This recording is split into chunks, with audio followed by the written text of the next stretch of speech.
And once again, we're back at Sheep Street Artweeks exhibition on Bicester Sheep Street, and we're going to be speaking to Miranda all about her lovely oil paintings. Hello, Miranda. How are you? I'm actually great, thank you. Oh, jolly good. Lovely to see you here again. Just tell us about your paintings. You're quite a prolific artist, I know, in oils and acrylics. Do you ever do acrylics? But it's mainly oil paint, isn't it? All in watercolour, but mainly oil. Oh, right, okay. So I see, and I had a lot of comments about your scene here with the sky. Yes. Everyone seems to love that. Yes. Tell us about it. Is that local or...? It's very local. It's actually out of my window at home, and well, everyone loves a blue sky, don't they? It's the English summer, and I think what's different about this sky for me is that I've got a little bit brave, and I've started to use a palette knife. So you can see here, the paint is going on incredibly thickly, and I find that quite exciting and quite rich. But when you sit from a distance, just gives you a bit more 3D, it's quite loose, and I think it really captures those amazing days where we get those blousy white clouds and vivid blues of the sky. And, yeah, fabulous, real atmosphere, yeah. real atmosphere, yeah.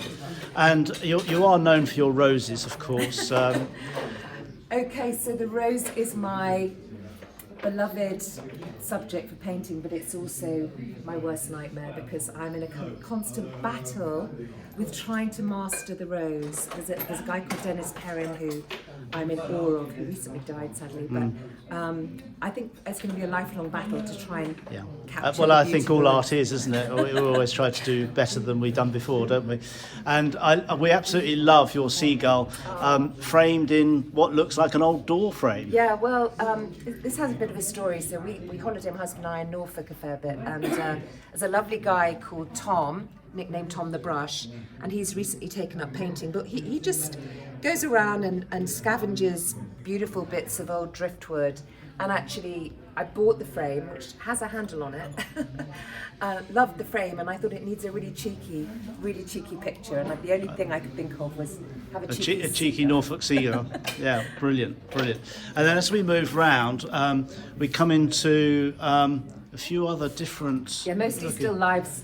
Still lives on this. Here. Yeah. And again, you can see the lilac is that's all palette knife, so it's quite loose and quite well, scruffy in a way, but it's a style that I really like and have a lot of fun with, and lots of paint. Yeah. And then this fruit medley here is actually a food picture that I saw in the Waitrose magazine. No advert intended, but I just love the colours and the richness of those fruits. So I had a lot of fun painting all the different fruits. Ah, right. And so this isn't your first Art Weeks, is it? Or indeed your first outing with Bicester Art Network? You've been a stalwart exhibitor with us for many years now, haven't you? No, Graham, I am loving partnering with you on many of these projects, and Art Weeks is very much the baby of Graham Perriman. But I've been championing an art exhibition in my own village called Artists in the Countryside, and you've been very kind in helping me make it much more professional, and look forward to welcoming lots of people to that on July the 15th. Yeah, that's looking forward to that. And we've teamed up with somebody else exciting, haven't we, as well, to sort of share the love, as it were, haven't we? Yeah, well, my husband's calling it the Jamboree. It's going to be a bit of everything. So we've got pipers, army reenactments, it's a proper history festival, vintage cars, and of course a lovely art exhibition with, like today, lots of lovely people painting, and actually inviting everyone to come along and have a go at painting. Yeah, and a few tractors I hear as well. A few tractors as well. Brilliant. Okay, well, look, it's lovely to see you at Art Weeks, and thank you so much for showing us your work. Thank you. Appreciate it. Thank you. Bye.